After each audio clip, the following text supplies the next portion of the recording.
Hi, I'm Dr. Jake Caldwell, a physical therapist, and this is the Rejuvenation program. This is how to rejuvenate your body with some simple, easy exercises you can do on a daily basis. And the word rejuvenation is very important here. It's about turning back the clock and letting you feel and move more youthful again. But of course, that's impossible. We can't really go back in time and make our bodies more youthful, but we really can help them feel that way. All of us are on this trajectory where we're just going downhill. It's just gonna happen.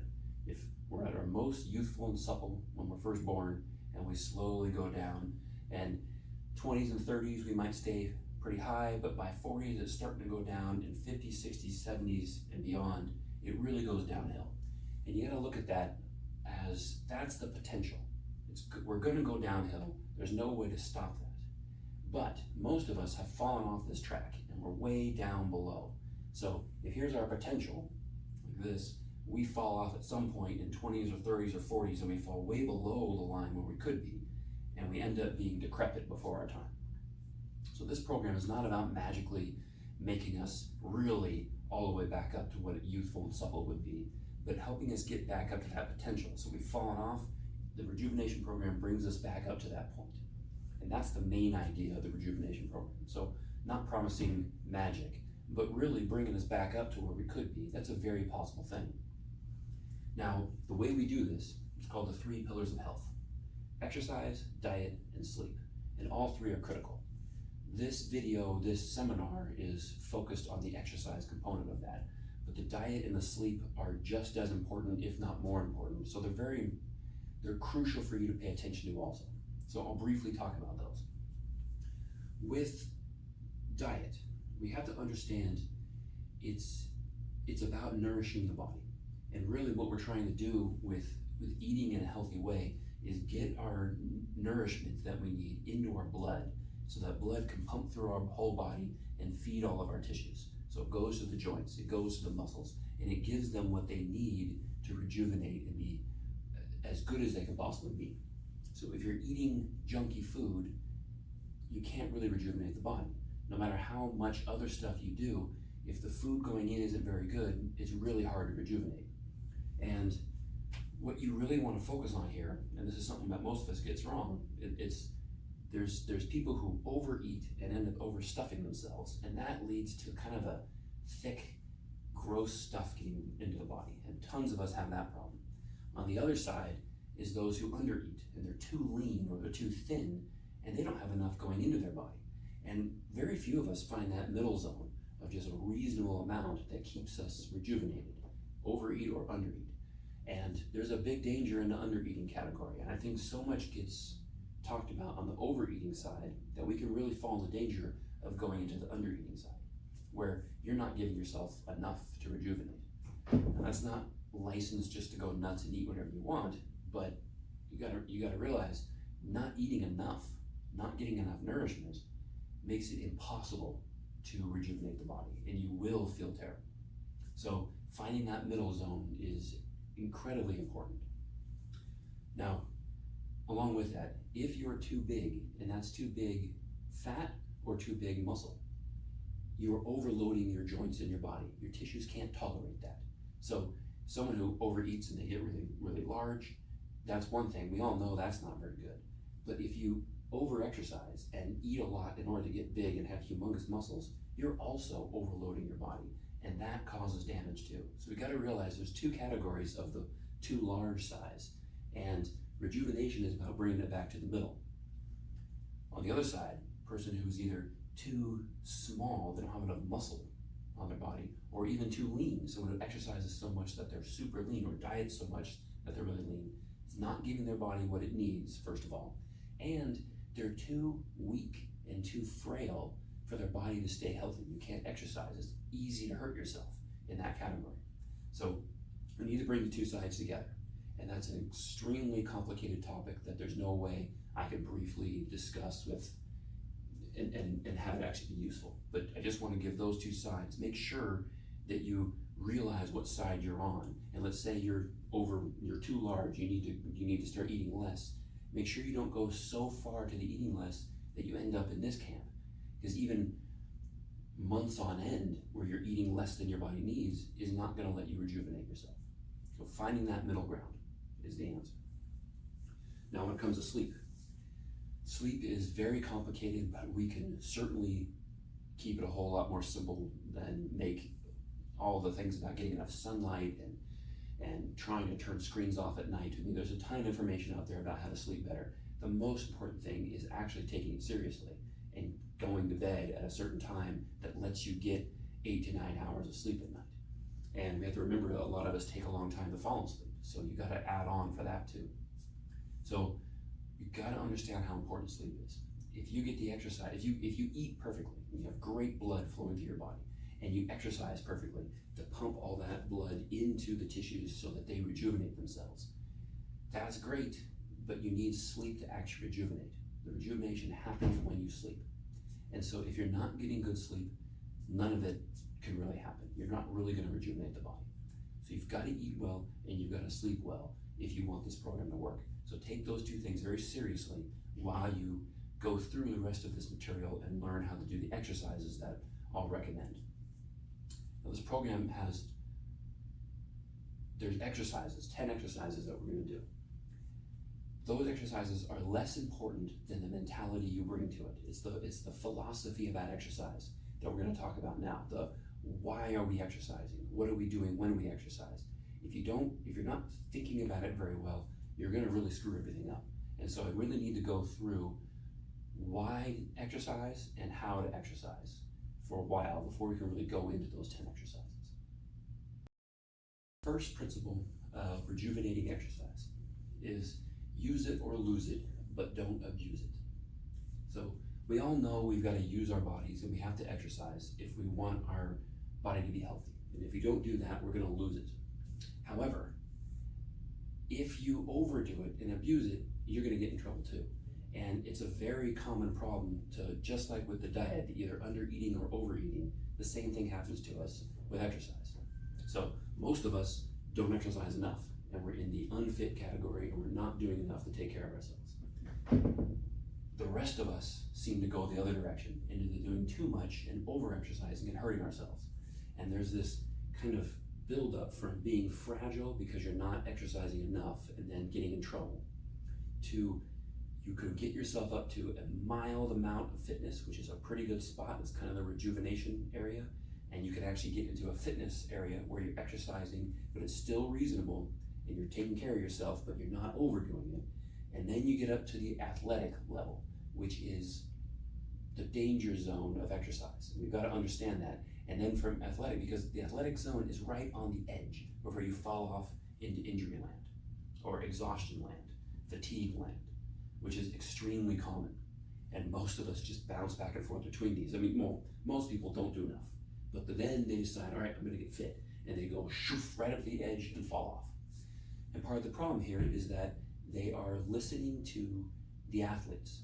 Now, there's nothing wrong with athleticism at all. Nothing wrong with wanting to be fit.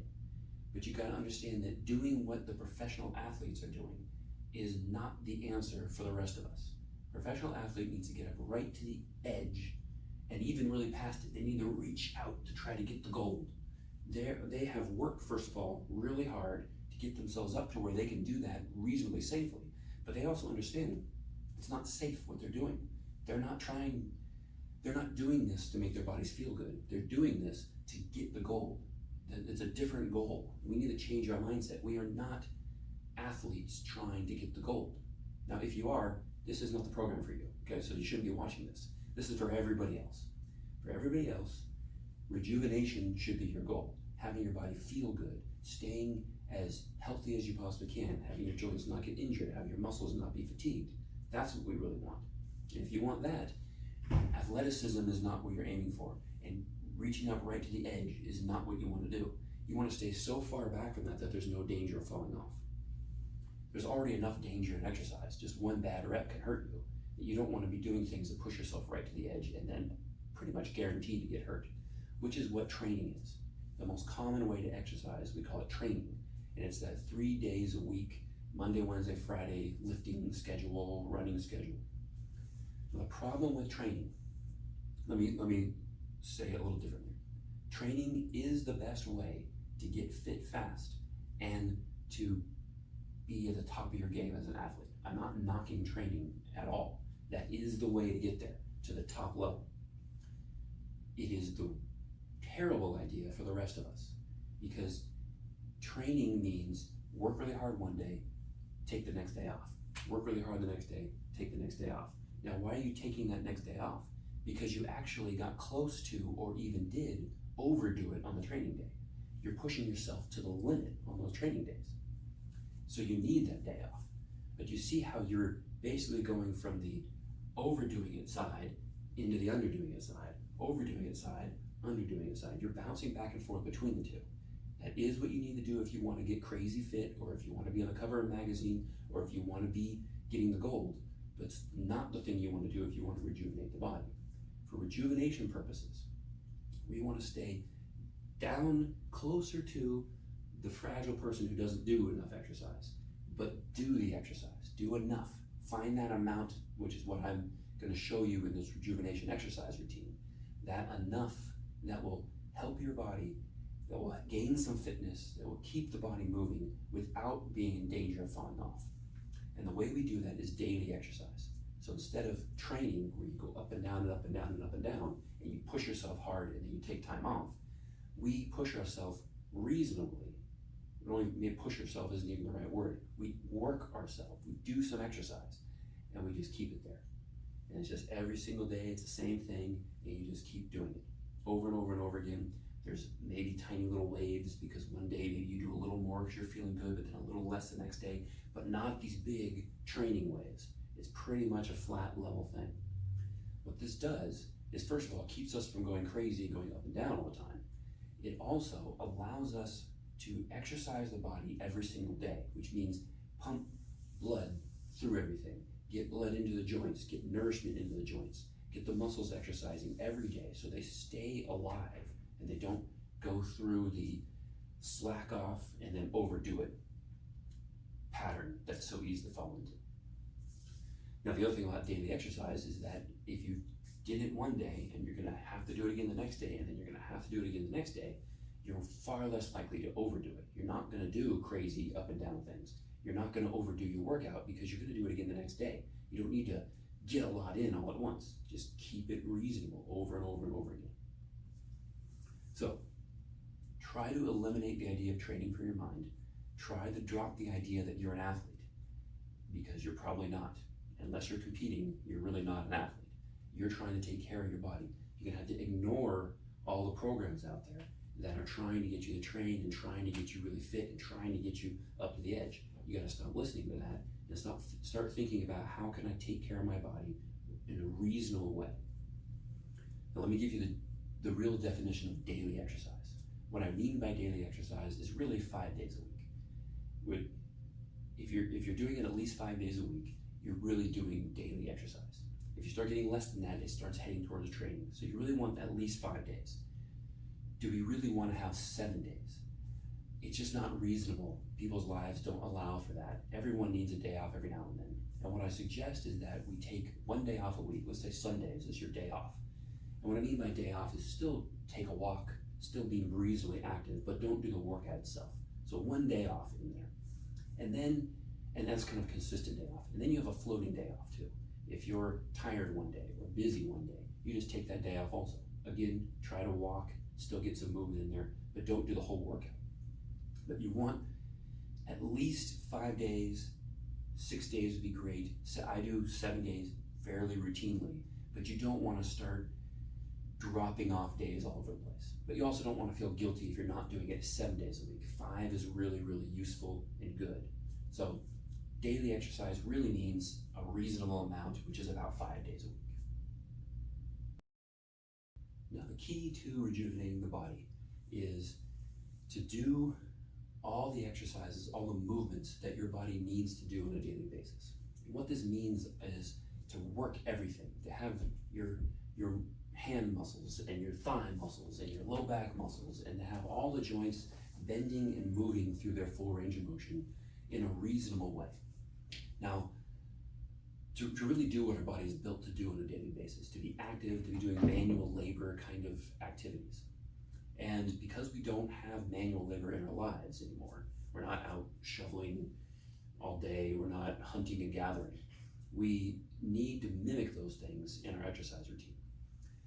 Now, there are 3 real fundamental human movements, and so we need to cover all of those in our exercise routine. These are heaving, which means something like picking up a heavy object and carrying it around. It would be throwing something, it would be digging. All these are basically the same motion. It's where we bring our weight from one leg to the other. There's a weight shift, and that generates force, and that force goes through our body so that my legs are doing the work, but it travels through the trunk and into the arms. So there's, say, shoveling, or if we're chopping something, the force is from one leg to the other, boom, and it travels through the body so that even my arms are part of it and getting work, but it's the legs doing the work, carrying it back and forth. There's a weight shift through the body. So that's heaving, and that includes almost everything we do in our lives. Even getting laundry out is weight shift here, bring it back, weight shift, bring it back. There's a shifting that should go on. Even sweeping does that. So it's a very common, very athletic motion. And it's one of the crucial fundamental movements of the body. Second one is jumping. And that is bending down, jumping. It's taking, very similarly, we're taking the weight of our body and we're using our legs to throw it into the air. So there's a weight shift again, and that shift is into the air through the body. So another critical motion for the body to make. Again, works the entire body. There's a bend in the knees, the ankles, the arms are involved, the trunk is involved, everything's involved in that motion.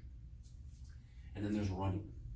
And walking and running are very similar to each other, but we'll use running as the kind of athletic version of it. But that is, again, a shifting of the weight through the body, whereas with heaving motion, the weight was on the back leg and it shifts into the front leg, or it's in the front leg and it shifts into the back leg, but you see how it goes into the arms. The weight, the transfer of force goes up into the arms to do heaving. It involves the arms. With running and walking, there's a weight shift, but it's from one foot to the other, so that the force goes from one leg into the other leg. So it's a weight shift again, but now it's through the legs. Very different motion, but again, very much related to heaving, but it's a different idea and a different way for the body to work itself and work, and to move.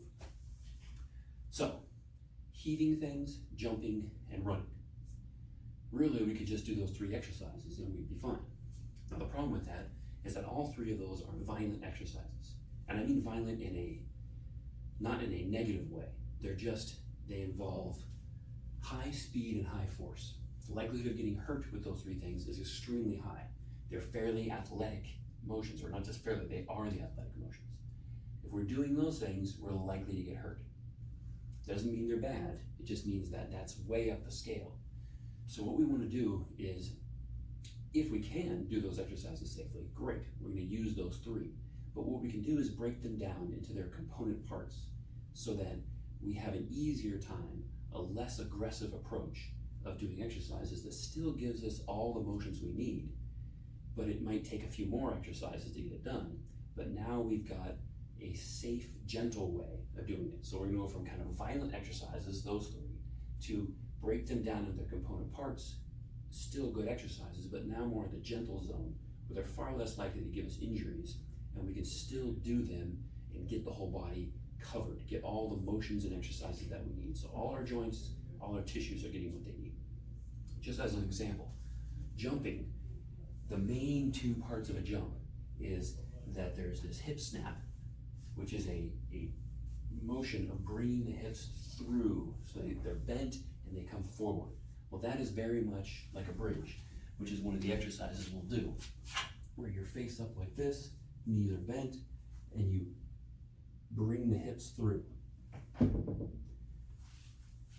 So you can say that a bridge is a very gentle component part of a jump. Same motion, just a more gentle version of it. The other part about a jump is that we leap up onto our heels, or we leap up onto our toes. There's kind of a heel raise portion of a jump.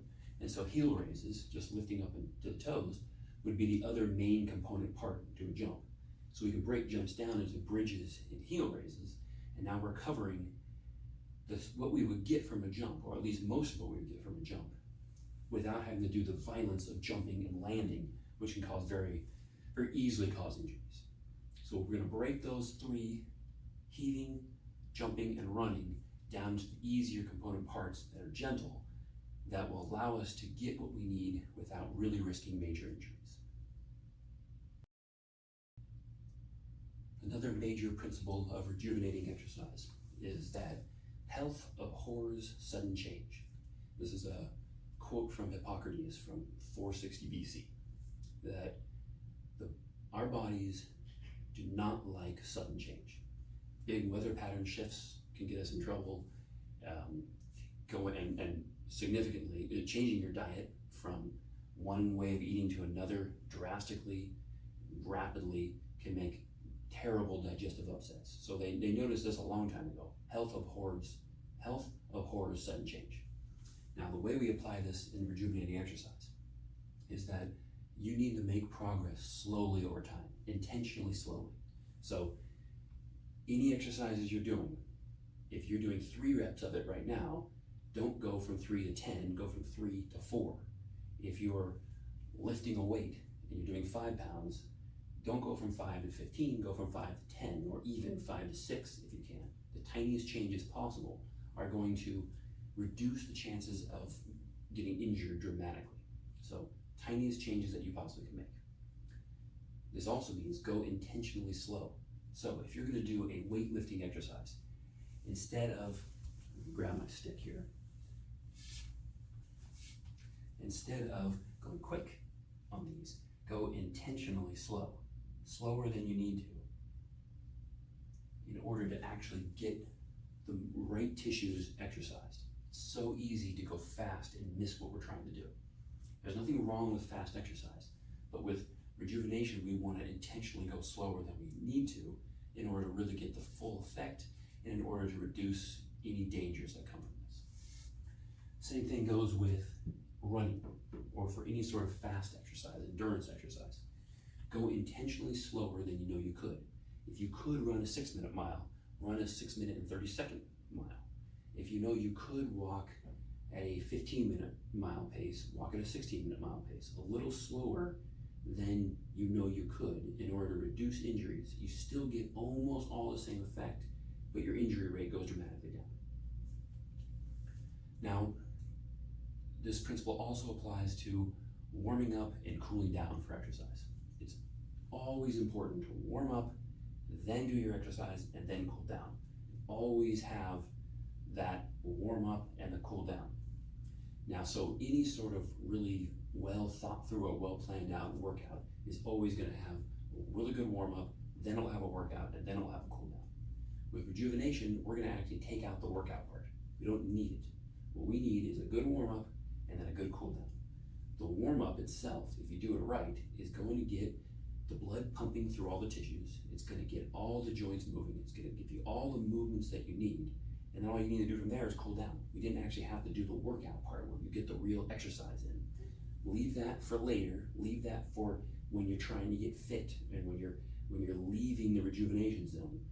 Then you can start adding a little workout into the middle. But for now, at the beginning, and really for everyone who has aches or pains or stiffness, back off to this rejuvenation level and just do a warm up and a cool down. If we get those two right, we're good.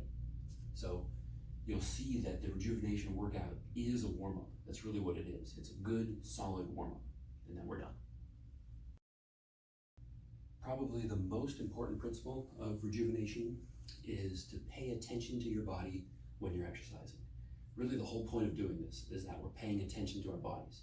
If you're exercising and daydreaming or thinking about something else, you're almost guaranteed to get hurt. You're just not giving your body the attention it needs to make sure you're not going to hurt yourself. So pay attention to your body when you're exercising. And the best way to do this is really to feel the sensations that are happening in your body when you're doing your exercises. So when you start a set of exercises, and like the first repetition, you probably feel nothing. And then as you do 2 and 3 and 4 and 5, there begins to build up a fatigue or what feels like a kind of warm sensation in the body. So in the muscles you're exercising, if you're doing some sort of bicep curl or whatever, you'll feel nothing, and then you'll start to feel a little warmth in there. And as that continues, you'll get a little bit of a burn in it. And then it'll start to feel like a kind of a frying big burn, and then it gets to like a cramping sensation where it almost can't stop contracting. Now, along this curve, it's really, what does it feel like, the intensity of the feeling, and then the number of repetitions, as you go on, the number of repetitions. And as this curve happens, the closer you get to the top of the curve, the higher the injury rate, the higher, not just injuries, but also fatigue. We really don't want to build up fatigue in the body. So this burning, cramping sensation is too much. Right where you get the beginning of a mild burn is at the bottom of the curve before it starts to go up. That's where you have successfully achieved getting blood to flow into the tissues. You've pumped the joint a number of times. You're getting the body what it needs. You're giving it what it needs. You can stop there.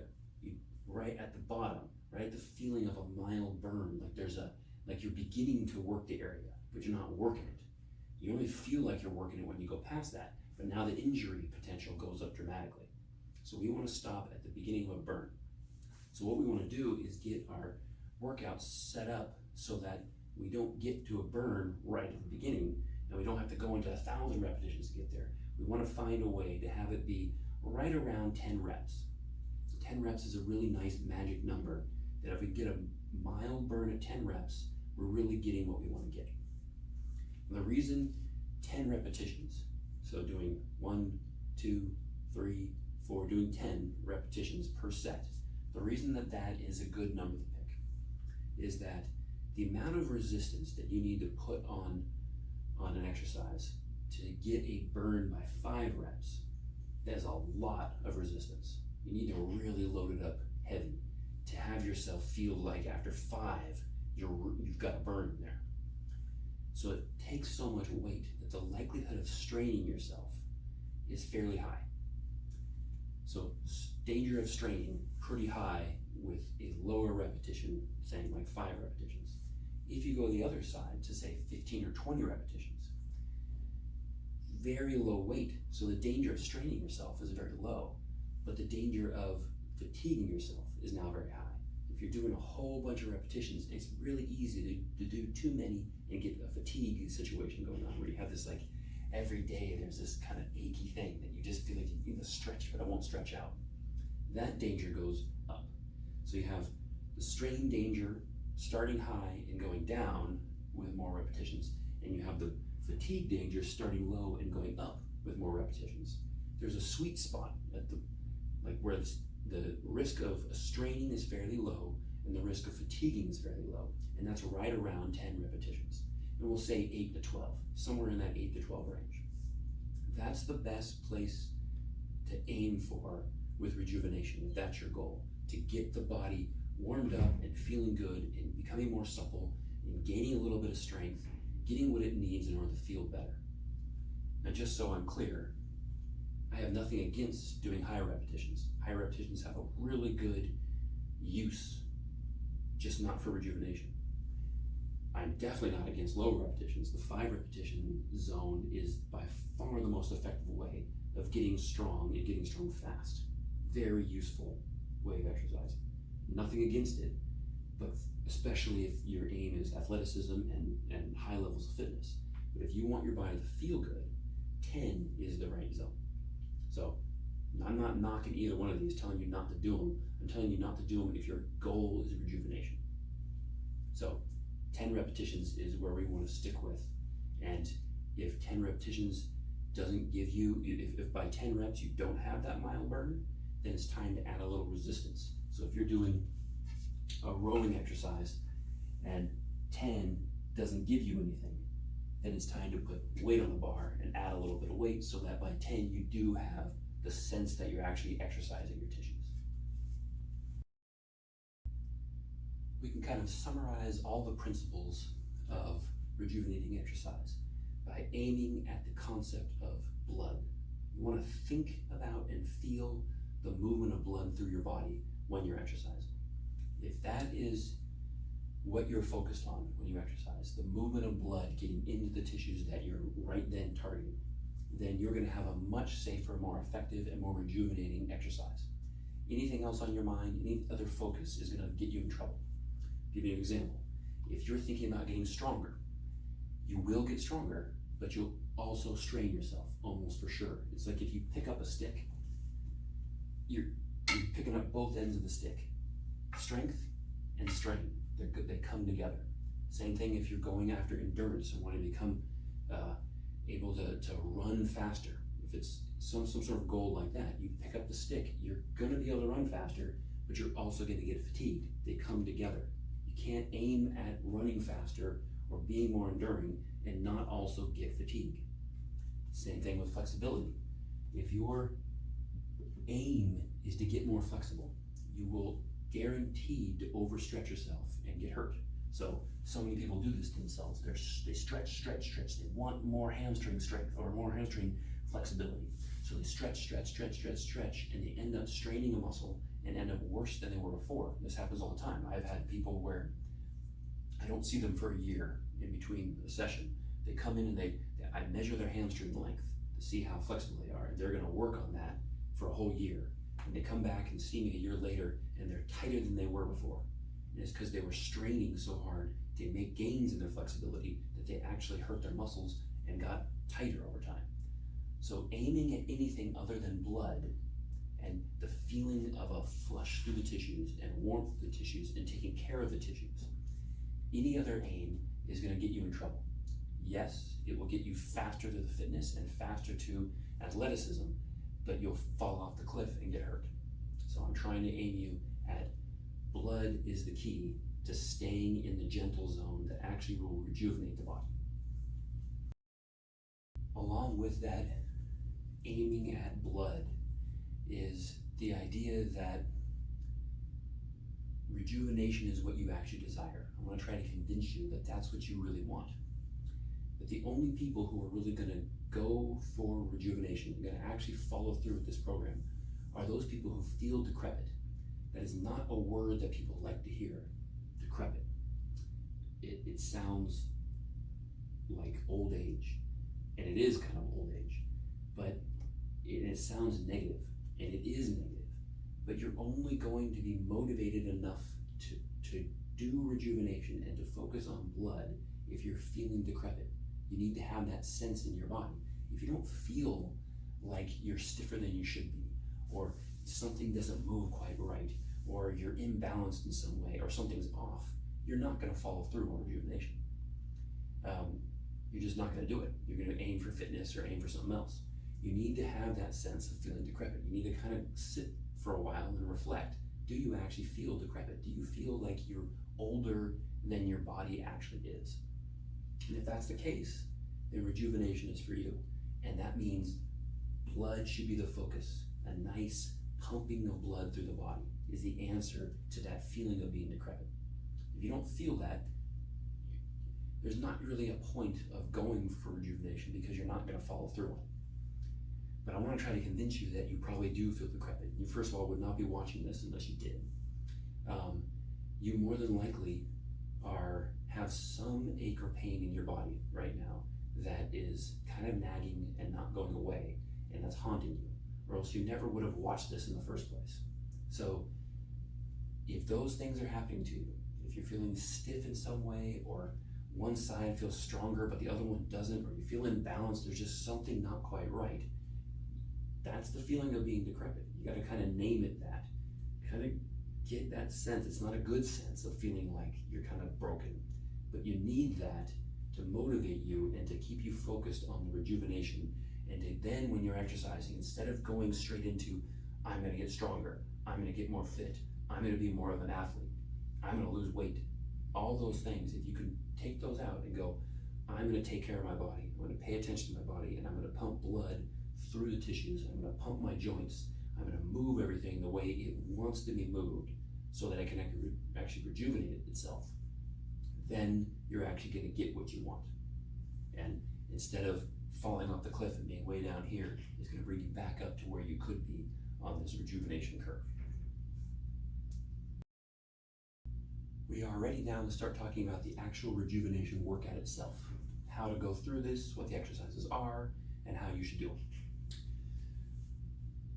The most important part is walking. Walking is the most rejuvenating exercise you could do. And one of the reasons is it's incredibly gentle. You don't have to warm up or cool down at all. It is a warm up and cool down. In fact, it's the best warm up and cool down. It's one of the most natural human motions that we have. It pumps the body. This arm swing motion that we get when we walk is a gentle rotation through the body, which is extremely good for it. There is a pumping mechanism that helps to pump fluid all the way through the body. So it's kind of a hydraulic pump, getting fluid to move up and down and pumping through our body. It helps drain out areas that we have too much fluid, like swelling, and it helps to pump fluid into areas that might be a little dried out. So it keeps everything really nicely balanced. Super low injury risk. It pumps the chest, so you're breathing a little heavier, so it's just like opening and closing the chest, which is one of the tightest areas in the whole body. So it takes care of a lot of things. It's the most important part of rejuvenation. And what we want to do is 3 15-minute walks per day. Yes, you could go longer, but you could do 45-minute walks or hour-long walks, but get 3 of them in. The reason for this is that you want this hydraulic pump of getting fluid moving through the body. You want that to happen throughout the day, not one big 45-minute walk, but 3 15-minute walks, morning, noon, and night kind of thing. And almost everybody can fit it in the morning. Lunchtime will be great, and then when you get home and the day's over, if you can't fit it in at lunchtime, just do it morning when you get home, and then before you go to bed. You've got to find a way to fit 3 15-minute walks in so that your body's getting the motion that it needs. One of those 15-minute walks will serve as the warm-up and the cool-down for the rejuvenation workout itself. And the workout will be 10 exercises that I'll go over in a second here. And these 10 exercises are done in a circuit. So we do the 10 exercises, and then we go through them all, and then start over again for the second set and go through all 10 again, and then start over again and do a third set and do all 10 again. So it's three exercises or 10 exercises done 3 times, so that you end up doing 30 total sets. What we want to do is have a 5 to 10 minute walk beforehand, and then a 5 to 10 minute walk afterward as a warm up and cool down for the workout itself. And you can do, if it's a cold day, you might want to take 10 minutes of a walking to warm yourself up, and then a 5-minute cool down. And if it's a warm day and you're almost already warm already, maybe a 5-minute walk, then the workout, then a 10-minute cool down. Doesn't matter how you spread it out. Just make sure they're fairly even on each side, that you're getting the warm up, cool down, walking before and after the workout. The workout itself, 10 exercises, and I'm going to go through each of the 10 exercises in detail before we talk about how to put it together into the workout itself. The first exercise is neck rolls. This involves lying face down on the ground and rolling the head from side to side. Now, this does a number of great things for the body. It works the stabilizing muscles in the neck, which is so vitally important, not just for neck health, for head health, for preventing headaches, for shoulder health, for all the nerves that come out of the neck and go down the arms, so for arm health. This motion also, by the way it moves your body, doesn't just stop at the neck, it goes down through the trunk all the way down to here, so that you're actually opening up the rib cage and the chest also while you do this motion.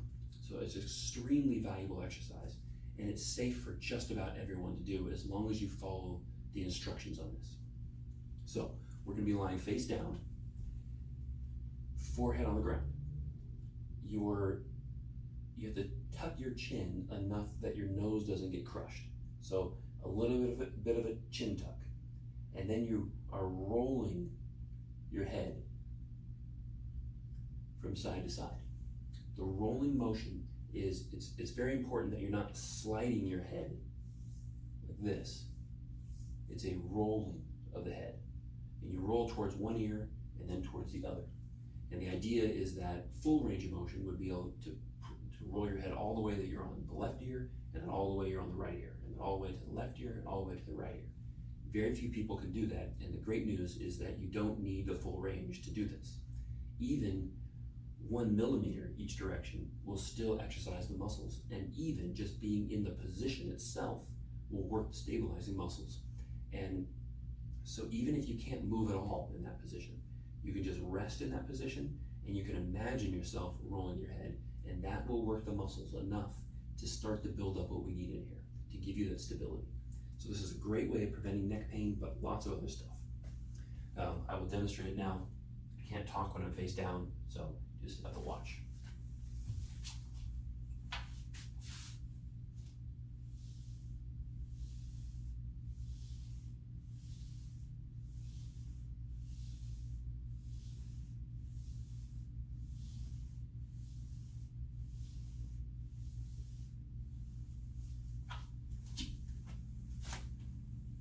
So we do 10 of those, which is, here is 1, there is 2, so it's a turn each direction is 1 rep, do 10 of them.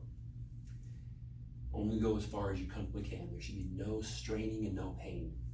A couple of mistakes people make. 1, if you're not comfortable lying face down, put pillows underneath your belly to prop yourself up. That will almost for sure make you comfortable in that position.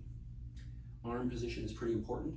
You can have them down at your side, up at your ears, or way up overhead. Up at the ears is a pretty good place for most people to be. If you're really stiff, putting them down at your side is fine, and if you're really flexible, putting them up is kind of an advanced version. But here at the side is a good place for everyone to start. It's not just a head motion. Remember, it goes down through the trunk, and you'll even feel your pelvis turning a little bit, so it's totally fine to feel motion throughout lots of the body as you do this. The critical thing is that you do not press your head down against the ground. It's not this. You're not forcing your head down to the ground. You're just resting your head and rolling. Probably the most likely way of getting hurt with this is that people don't use pillows under the belly if they need to. And 2 is that they're pressing their head into the ground. And if you can't get yourself to stop pressing your head into the ground, you need to just stop doing the exercise for now. Wait until things have relaxed a little bit. That's usually a stressed kind of situation. But if it's not pressing, just the weight of the head will exercise these muscles. If you press, you turn on a lot of the big muscles to such a degree that they'll get stiffer and stiffer, and your neck will get stiffer. This exercise will really loosen up your neck and make it feel better if you're being nice and easy and gentle with it. So that's neck rolls. Neck rolls give us stability through the neck. Planks, the second exercise, gives stability for pretty much the rest of the body. This is one of the best exercises you could ever do. And one of the problems is that they're hard and that everybody hates doing them. But if you do them consistently, they get to be really not a big deal, and you can master planks, and mastering planks is a really important thing to do. The main aim of planks is the core stability in here of the abdominal muscles to stabilize the low back. But it's important to understand that when you're in a plank position, which is the top of a push-up, like this, you're also working your shoulder blade muscles, which is a really important area to have stable. You're also, if you keep your knees straight, you're working your knee stabilizers. The 4 most common places to hurt in the body is the neck, the shoulders, the low back, and the knees. Between neck rolls and planks, if you're doing these consistently, you're taking care of the stability work you need in the knees, the low back, the neck, and the shoulders. Far less likely to get hurt in any way. So neck rolls are great, planks are probably even better. Now, everyone talks about core stability and there's probably more than 1,000 core stability exercises out there. Most of them are kind of ridiculous. Some of them are great, but planks are the king, in my opinion. They cover everything. You don't need to do anything else. And one of the main problems with most core stability exercises is that they get you thinking. You have to think about whether these muscles are firing and focus so much on whether a muscle is firing or not that you get your brain, what you do is you get your frontal cortex, your thinking brain involved. And there's this extremely important research done that shows that you can have your thinking part of your brain that was called reflective thought on, or you can have sensory motor processing, which is really movement. And those two modes in the brain inhibit each other. So you're either thinking or you're moving. You really can't do both well.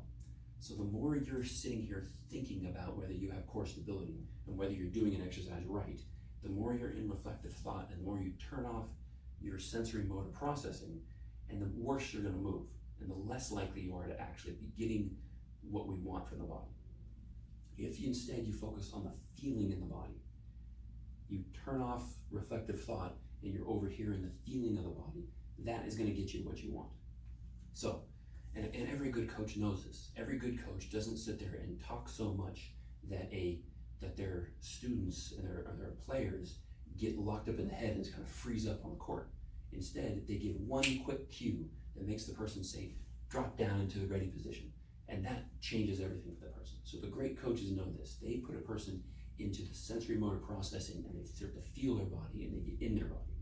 That's what we want to get from planks. Planks are a great way of getting into the sensory motor processing because there's nothing to think about. All you gotta do is get in the position. And it helps you to get core stability without thinking. And it works the muscles so nicely that if you can do a minute-long plank, you have no reason to do any more core stability. I think you could put a check mark in the core stability box and move on with your life. Just maintain it, don't lose that. Now, if you're a high-level athlete, you're gonna need more than just a 1 minute plank.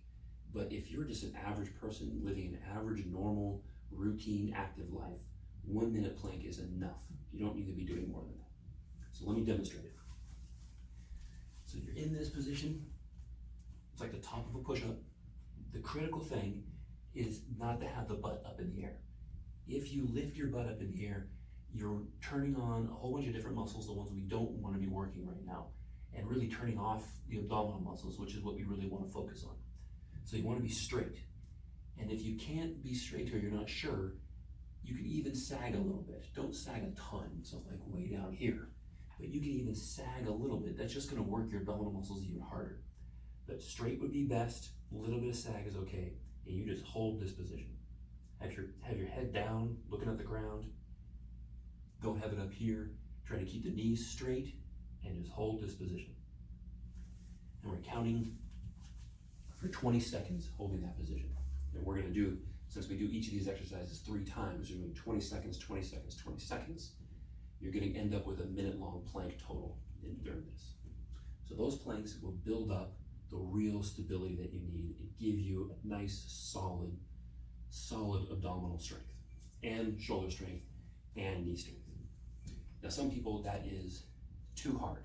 They can't do that position. They can't hold it for 20 seconds. You can always make planks easier. You can just rest your hands on a chair, rest your hands on a bed, rest your hands even on a wall. I have plenty of patients where I will just have them start with hands on a wall, sitting there. Almost everyone, even in pretty severe low back pain, can do a minute-long hold on the wall. So it's a very safe way to start working with planks. And then you just slowly start lowering your arms down to the ground. And when you can do 20 seconds on the ground, you're really there. Now you can make it harder, and this is it's a nice step to take. When you can easily do your 3 sets of 20 seconds here, then you can go to lifting leg each second. So 1 second, 1 second, 1 second, 1 second. Just up and down, alternating legs. The nice thing about that is that by lifting the leg, it works a whole nother group of muscles that work on twisting through the body. And the leg that's lifting is now getting some muscles to the back, and especially the low back muscles, exercise in a really healthy, safe way. It's really a fantastic way to get great core stability. And if you can then do 10 of those during your planks, the one-legged planks, you really got everything you need to put a big check mark in the core stability marker.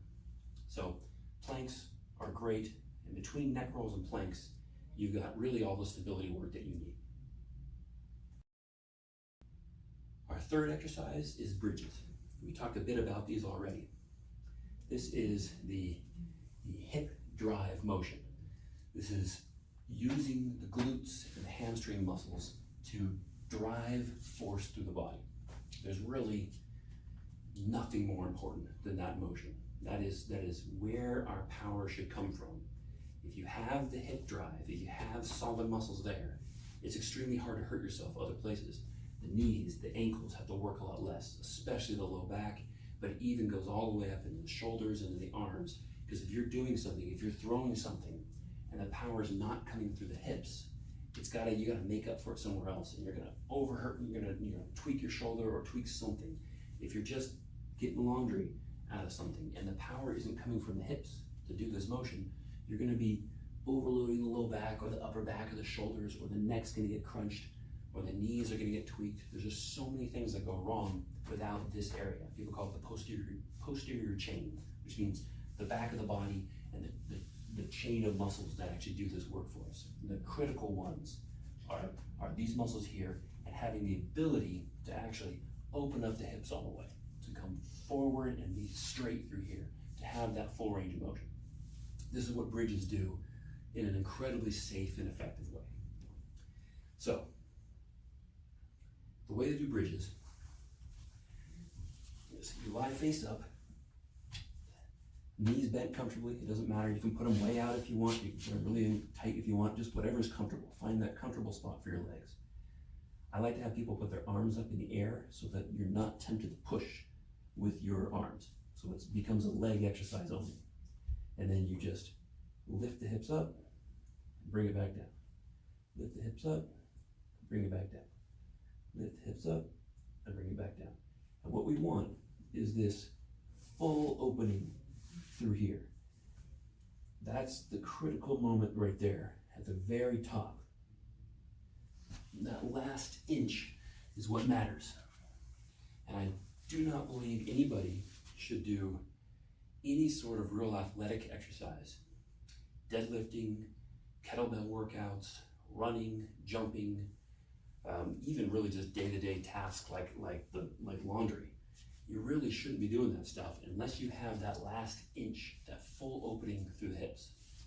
So bridges will give you that. It takes time, but get yourself all the way open through there. Now, when you first start out, don't go all the way. Make sure you're comfortable getting through the range, and slowly build up that range. It may take years to actually get that full range of motion, but you really want that. That's the critical way of preventing low back pain, preventing knee pain, preventing lots of different pains, and actually having your body be strong enough to do normal day-to-day tasks and athletic tasks. The couple things that go really wrong with bridges is, one, people hold the top position. They come up and hold this for a long period of time.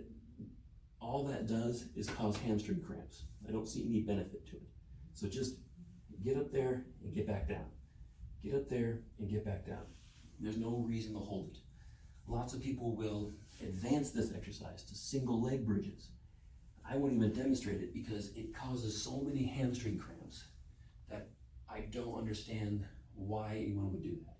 If you have full range of motion bridges and you can do 3 sets of 10, I think you're done with bridges. Just maintain that ability and move on to bigger and better exercises. Stand up and start doing a deadlift motion or something like that, rather than trying to do one-legged bridges and all this stuff. It gets a little bit insane, and it leads to a number of injuries when you're doing exercises that are meant to not injure you or meant to help you prevent injuries, end up causing injuries. I don't understand the mentality of that. I would just delete those entirely.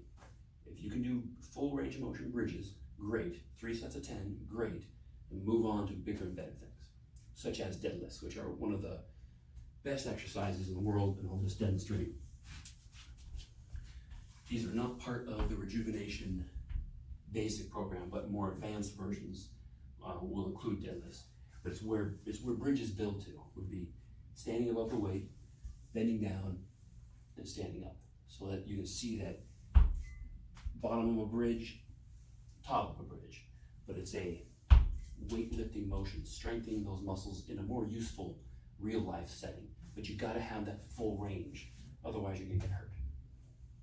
So bridges are the critical building block for heaving, for jumping, and for running. They're a crucial exercise, and really gaining that range of motion is one of the most important things you can do for rejuvenating the body. Our fourth exercise are rows. This is the pulling motion of the upper body. So bent over row, you have a weight in your arms, bent over, sticking your butt out, and you pull it up to your chest and back down, up to the chest and back down. Extremely simple exercise. I highly recommend using a stick. This is just a 4-foot dowel, 1 inch in diameter. You don't need to have the exact same thing, but I think it's like $5 at any sort of Home Depot kind of store. It seems pathetic to use a stick for this. However, when I do rows, say at the gym, I'm doing them with 225 pounds, heaving these big things up there, and I thought I was doing them with perfect form. I was really careful. I was even videotaping myself to make sure I wasn't cheating. And yet, when I use just a dowel for 10 repetitions, I get a burn in these upper back muscles. And what that means is that I was not doing those rows properly. When there's weight on the bar, we find a way to cheat. And when you just use a stick, it's just, you can do it crisply, you can do it very, very properly. You have it dangling straight down, you bring it up to the chest. Dangling straight down, bring it up to the chest. And what this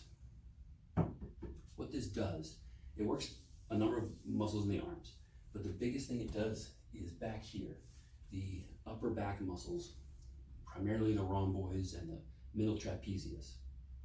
Those muscles are so critical for stabilizing the shoulder blades, and thus for stabilizing the shoulders, which means stabilizing the arms. So the arms are going to be strong, and they're the main connecting point between the force of the legs coming up, going through the trunk. They need that force has to transfer through the shoulder blade to get into the arms.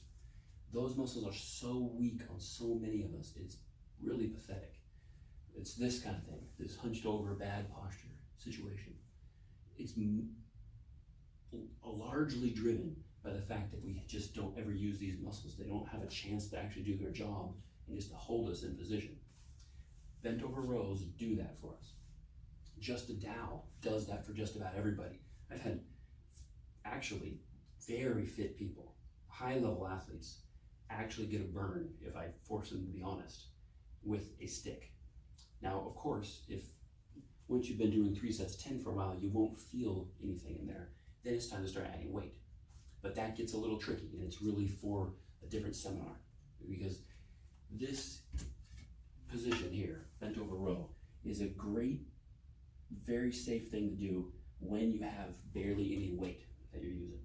But if you start to get to higher weights, this is a fairly risky position for the low back. The low back can get easily overworked and get in trouble. And so there's ways of modifying things in order to still work the same muscles and get the job done, but reduce the low back danger. And it's just too complicated to go into now, but that's a more advanced situation. First, 3 sets of 10 with a dowel, see what that does for you. You'll probably find that you do get a little burn in the upper back, and that will wake up those muscles back there, which are just the laziest things in the world, make them come alive and really change. Your posture will improve, the strength in your arms will improve, your shoulders will feel better, probably your low back and neck will feel better. It really covers a lot of stuff. So rows are an excellent exercise. The overhead press motion is the other main arm exercise that we have in this program. And it is also with a dowel. And it is starting at the top of the chest, pushing it up overhead, bringing it back down. Push it up overhead, bring it back down. Now, what this one does is it rounds out what the rows do for us. Now, in both these exercises, so what the rows are doing is a pulling motion, and the elbows bend. With the overhead press, it's a pushing motion, and the elbows extend and get longer. That covers everything we need in the shoulders, everything in the elbows, everything in the forearms, everything in the hands. It covers the whole group of arm muscles. For both of these, the critical aspect is the last inch of motion. So when you're rowing, bringing it up, this doesn't count. This last little inch is what matters. So bringing it up and not touching the chest means you missed pretty much everything, every reason why we're doing rows, is that it needs to come up, and this last inch is where those critical muscles in the back really have to do their work. So you've got to bring it all the way up, down, all the way up, so it touches the chest. Same thing with the overhead press. The idea is up, up, up, up, up, and that last inch, that very top part, is where the shoulder blade muscles, again, really do their job. They turn the shoulder blades and lock everything into position and really strengthens the shoulder blade muscles and the rotator cuff, that really common rotator cuff tear or rotator cuff strain that people get. This is one of the best ways to prevent it, is overhead press, getting that all the way there. Now, the problem with the overhead press is that very few people have the range of motion to actually get all the way up. So it starts in the chest and it goes up, up, up, up, up till it really hits you in the nose. It's got to be really close to the nose. And then it goes up, it crosses the forehead, and then up, up, up, up, up, and think of going straight up in the air to a lockout at the top. And you'll see that at the very top, my body actually moves forward to get underneath it. So it's going up, and my body comes forward to get underneath it. That's that critical moment at the very top. I'm not bringing it up and then pulling it back. I'm pushing it up and then having my body get underneath it. If you don't have that range of motion, and you probably don't, this is the best way to gain it. You'll gain that range of motion just by doing this consistently. But what you want to do is go straight up and stop it wherever you stop. So maybe you've got full range, or maybe you only got to here, or maybe you've got to the top of the head, or maybe you've got to the eyes, or maybe you've got to the nose, or maybe you only get to the chin. Whatever you can get is where you want to stop. The way everybody cheats is they go up, up, up, up, up, up, up, and they're tight, and they straighten the elbows out, but the bar is out in front of them. That's not what we're looking for. This does nothing. This does everything. And this is way better than this. Hundreds of times better. So this versus this. If this is all you do, that's great. It will eventually go from the forehead to above the head to higher than that, and eventually get you all the way up. Big mistakes that people make on both the rows and the overhead presses, just like with the bridges, is they hold the top position. So a great way to make everything get fatigued and hurt is to go up and hold it for some reason. Same thing with the rows. Go up and they hold it. You don't need to hold it. Just get up there, have the muscle contract and go right back down. Just get up there and bring it back down. Between those two exercises, rows and presses, covering the entire arms, getting everything you need from the shoulders, getting the range of motion you need in the shoulders, it opens up the chest, it stabilizes the arms so that force can travel through them and back, both from the legs through the arms and from the arms down to the legs, keeping the low back and the trunk healthy and reducing injuries really throughout the whole body. Anytime your arms are engaged, if these two exercises are solid, you really got everything covered. Just like with the overhead press, just with the rows, where adding weight can get dangerous, adding weight to an overhead press can get dangerous too. You've got to have the full range of motion before you start adding weight. And yes, you can add small weights to this and just put some on here and start doing your exercise. But when it starts to get heavier, and you actually are using, say, a barbell to do this work, it gets into more advanced topics, because you've got to find a way to safely have it here at the top of your chest. You don't want to be picking it up off the floor and finagling it somehow up here. There's a way to learn that, which would be doing a clean, pulling the barbell weight up to here. But that's a more advanced exercise, and it requires you to know how to deadlift and to do other advanced exercises to bring that up there safely. So there's other ways of working the same things, but not part of the basic rejuvenation program. The next exercise is called trunk twists, standing trunk twists. It looks like this. You stand, feet a little bit wider than shoulder width, a little bit of bend in the knees, and we want to keep our pelvis straight forward and keep our nose straight forward. Arms out to the side, and we're twisting. So if the arms go, ideally, a 90-degree turn, and you'll see that my pelvis isn't turning, and you'll see that my head isn't turning. Head is straight forward, pelvis is straight forward, and the arms go side to side.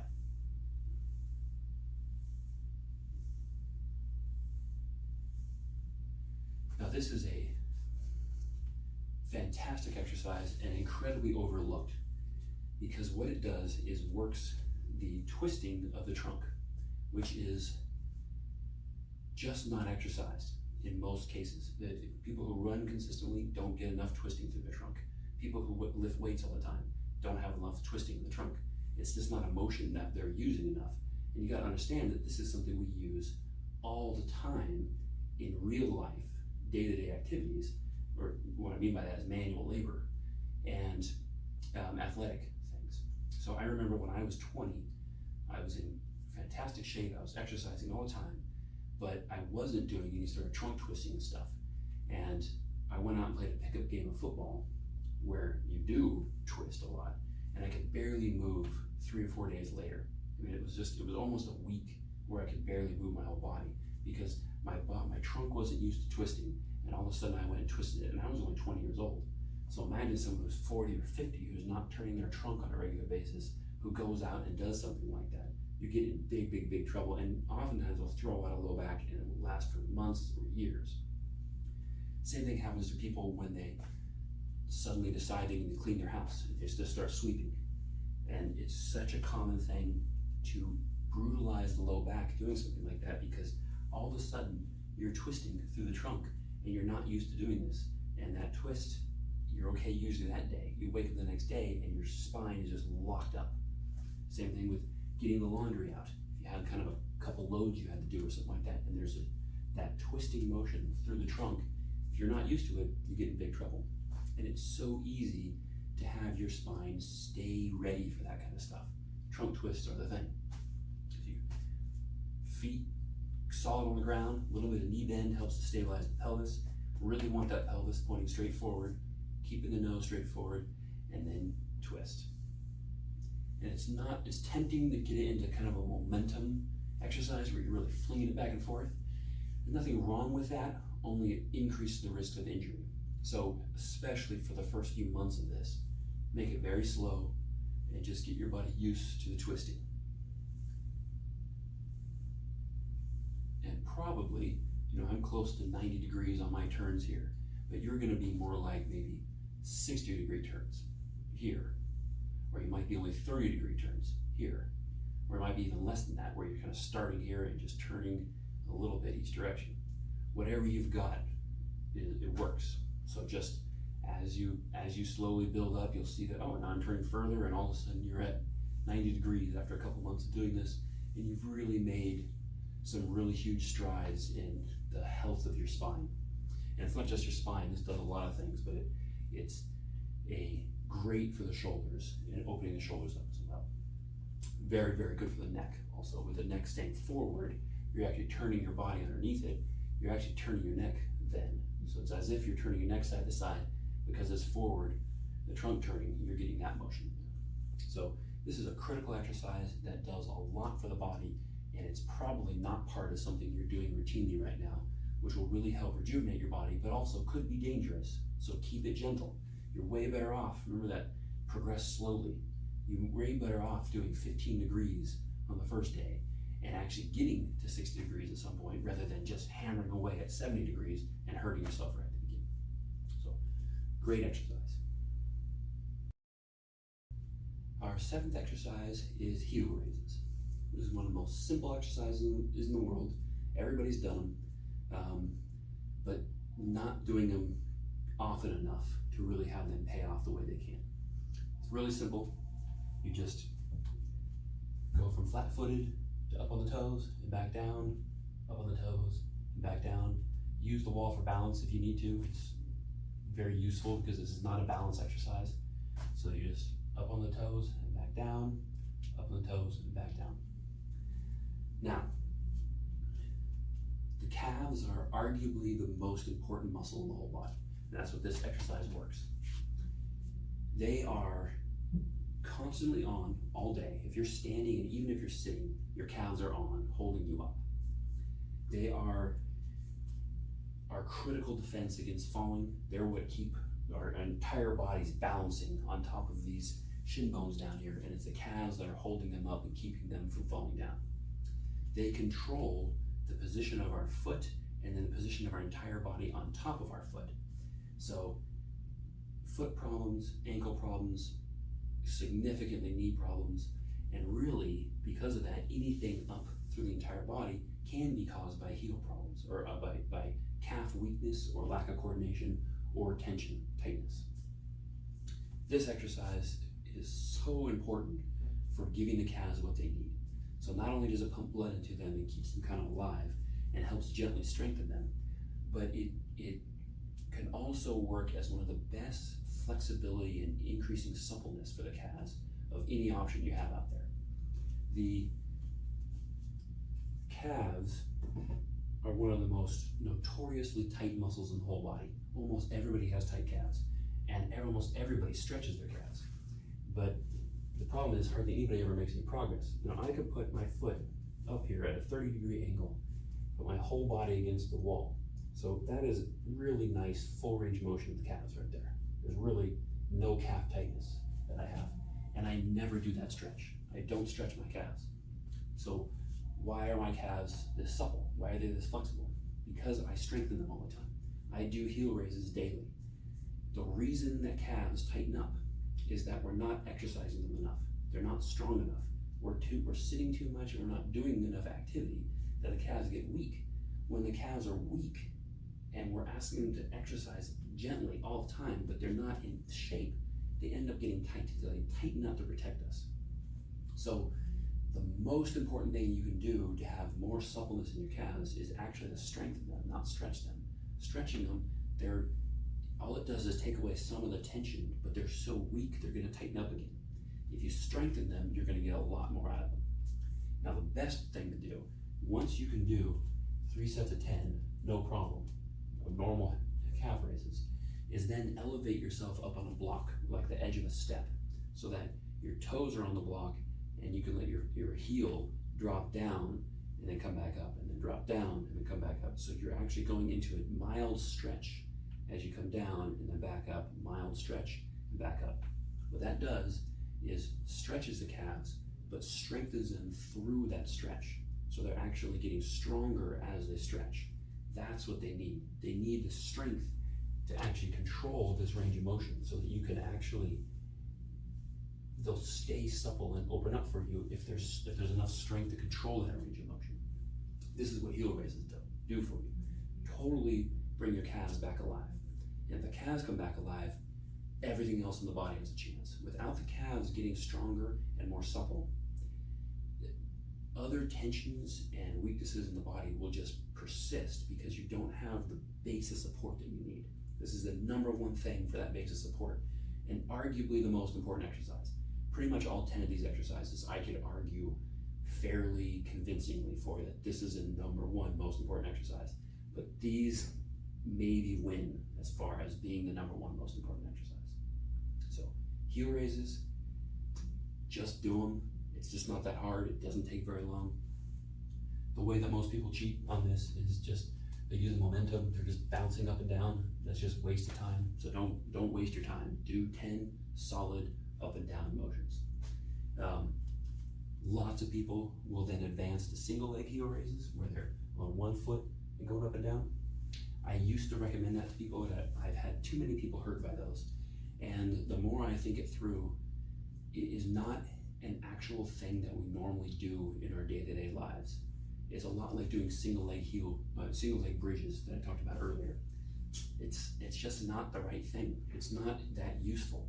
So much better, get the normal double leg heel raises, then get into stretching them and get through the full range of motion there. And when you can do 3 sets of 10 of stretched heel raises, you're really on your way and you really have your calves doing what you need, it's only going to be higher level athletes that need to advance to different things for the calves. You can really put a check mark in the I've taken care of my calves box and move on and just maintain that ability.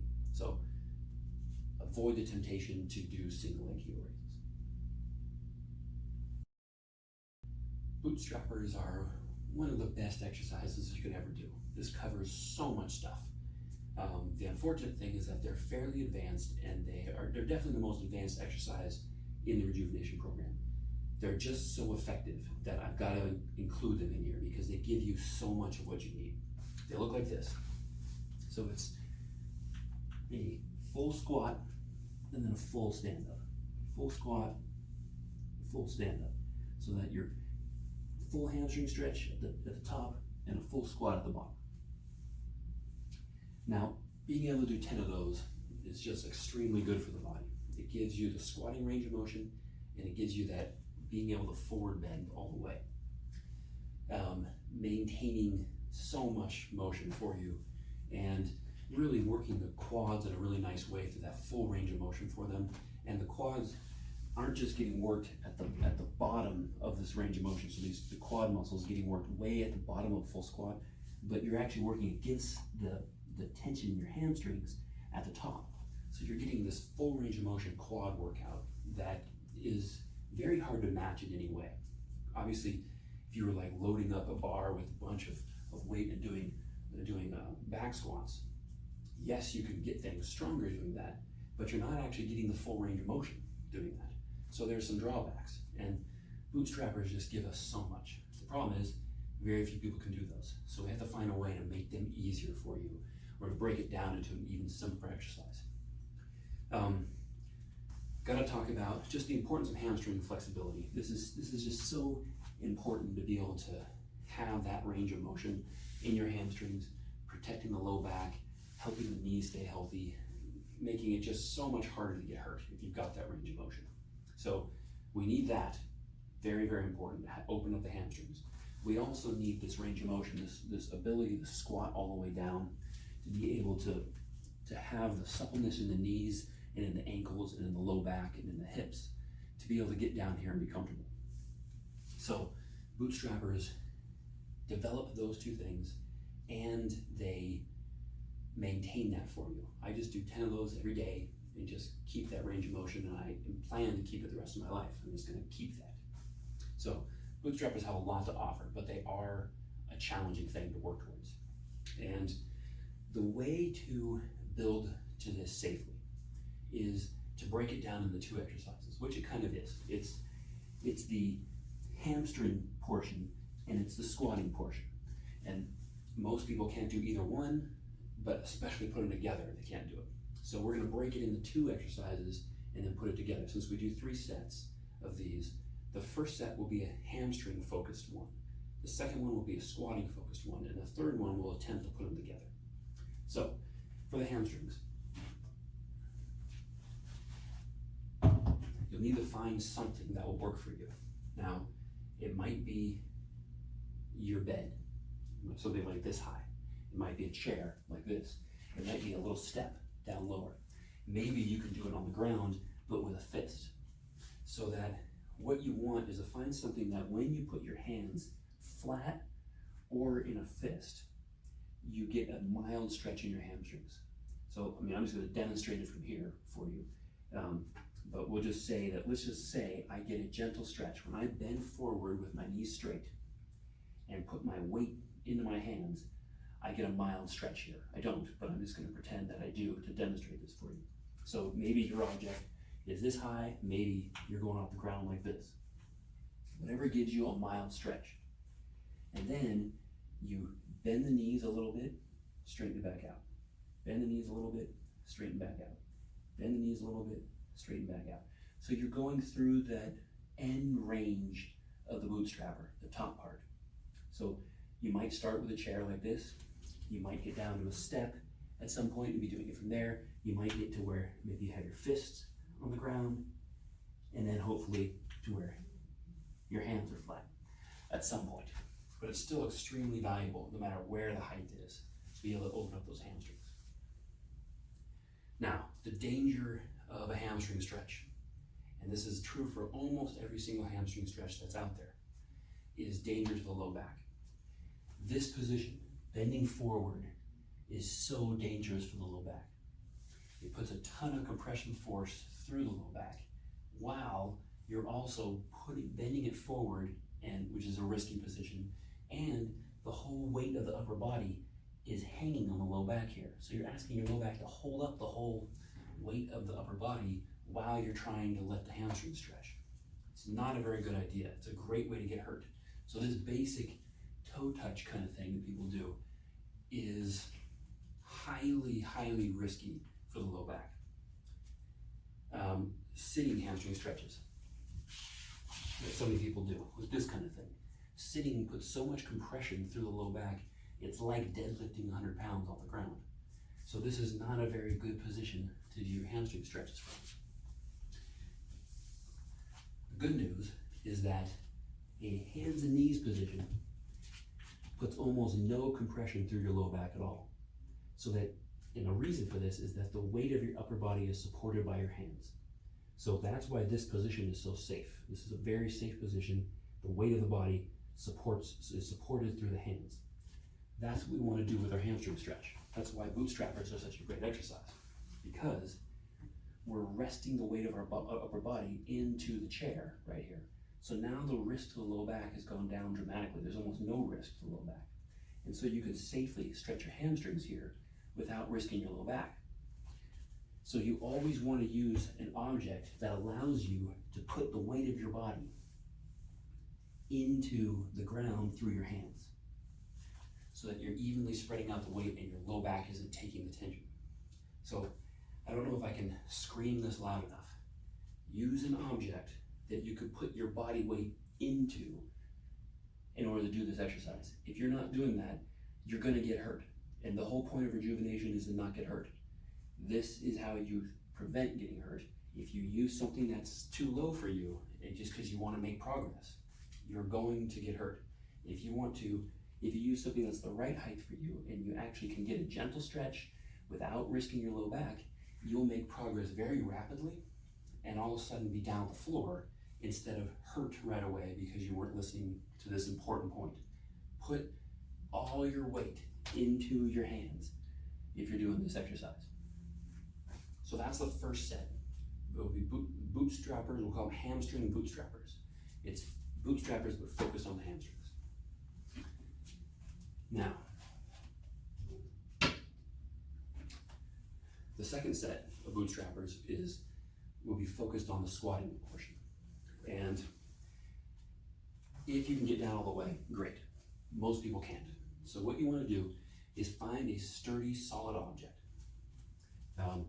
The kitchen sink works really well. You can use a rope or a pulley hooked up to something, but something that you can put your body weight into and trust and lean back. And so your arms are going to be taking a lot of the weight of your body. So you're hanging on to something sturdy, you lean back, and you squat down as far as you can, and you have your arms help you get back up. And then you squat down as far as you can, and arms come up. And see how I'm really trusting this thing to hold my weight as I lean my butt way backward, and then I come back up. Now, the arms help you get down, and the arms help you get back up. But near the bottom, try to transition to your legs, so your legs are gonna push you back up. That starts to groove the pattern for a proper squat. So it's as if, as you go down, the floor is getting closer to you, and then you're gonna push the floor away. The floor gets closer, and you push the floor away. So you're hanging on, you're leaning back, and then you push the floor away. You may only be able to bend your knees to here doing this. Fine. However far you can go, that's great. Don't let your knees hurt at all. As you get down further and further, you're hopefully going to get to a point where you get all the way down and start pushing the ground away. And you get all the way down and you push the ground away. And you can work up doing 10 of those. At that point, you can start to see if you can actually let go with your arms and get back up. And you'll build up your ability to do squats, freestanding squats. So that, then you're able to do normal freestanding squats. That will take a while. Most people's knees are not ready for that, and you'll slowly build up to that. In between those two, so the first one is the hamstring emphasis, the second one is the squatting emphasis, and then the third one, try to put them together. Get yourself however high of a chair that you need, and you're gonna squat down and you're gonna do the hamstring. Squat down and do the hamstring and get the motion going. And you'll slowly work yourself down over months and years maybe to doing full range. Now, one more thing about bootstrappers. 10 repetitions is too many for your first time. Start with 3. So 3 of each of those. 3 of the hamstring ones, 3 of the squatting ones, and 3 of the trying to put it together ones. Just do 3 and stick with 3 for at least a week. 3 weeks would be good before you start adding reps and going to 4 reps and 5 reps and 6 reps. Don't jump up to 10 right away. Your knees will not be okay with it. Your knees will hurt if you haven't squatted all the way. Even if you have healthy knees, they'll hurt afterward, the next day.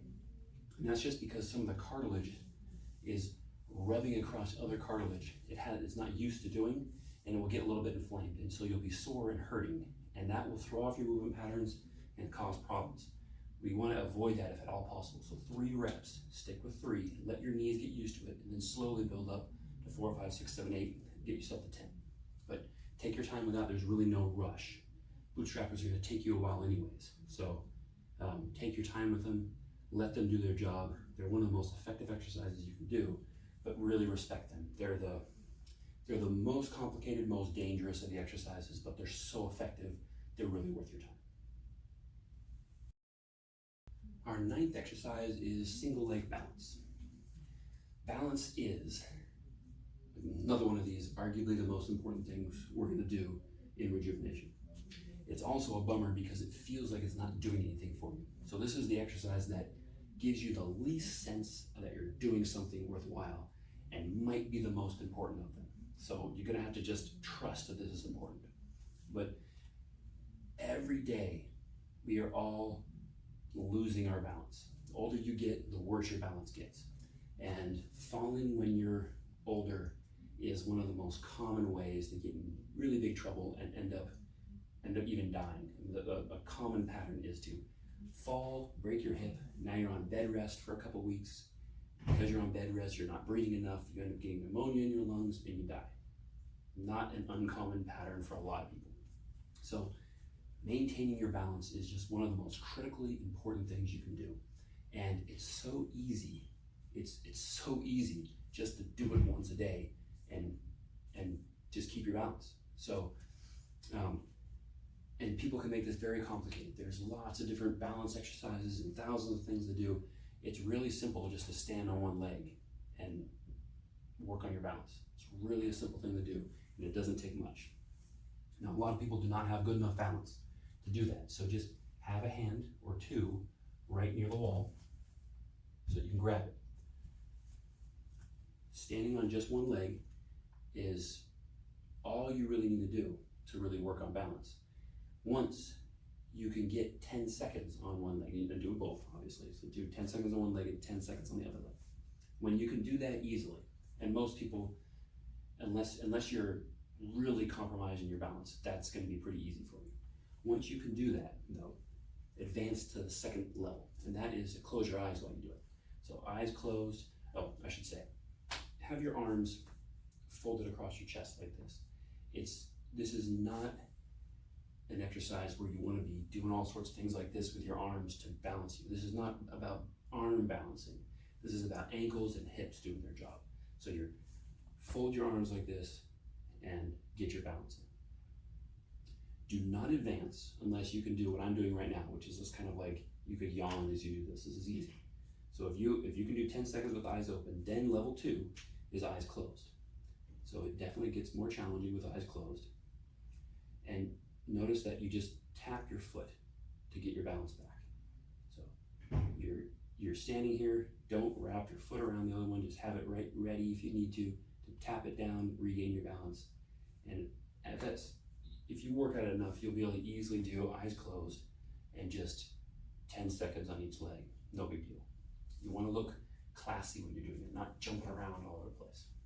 Just like hopping around trying to keep your balance. Just lock it in, don't advance to the next level till you're just bored with what you're doing. So level 1, eyes open. Level 2, eyes closed. Level 3 is open your eyes again, but now you're gonna do head turns. So we're turning the head. Now what this does, so for balance, the main thing is the ankles, quite a bit in the hips, and then it's our eyes and our inner ears that tell us where we are in space. You close your eyes, you've taken them out of the equation, so it works things a lot harder. If you turn your head, you're now giving a lot of work to your inner ear, and that means it can't do quite as much for balance, and you've really got to work your ankle and your hip a lot more to create the balance that you need.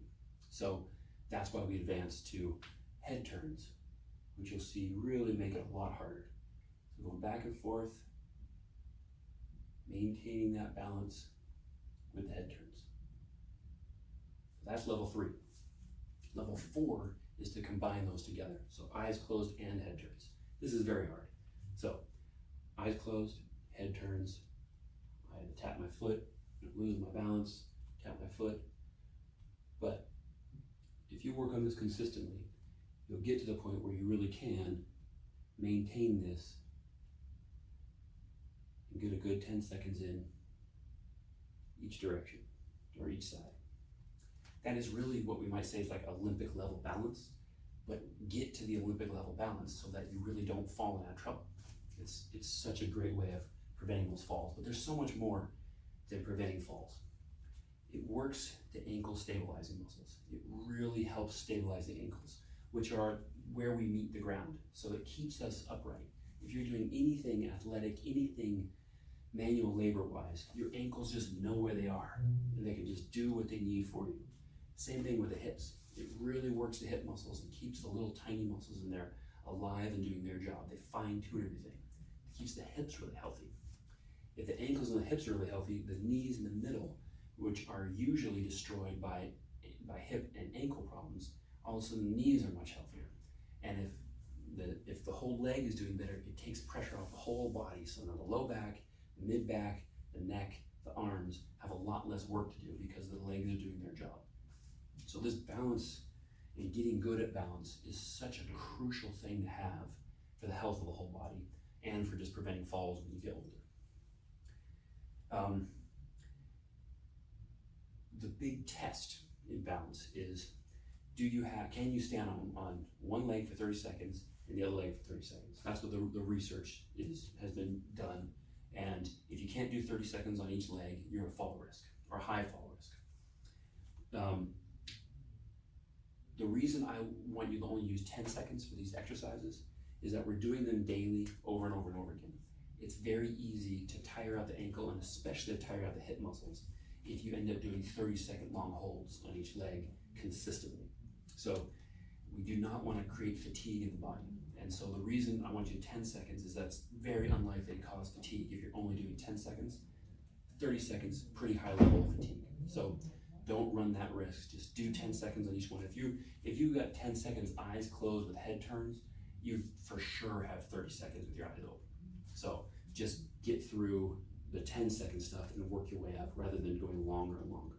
And there's really no reason, once you can do eyes closed, head turns for 10 seconds on each leg, there's really no reason to think that you need to do more balance work unless you're at a very high level of athletics.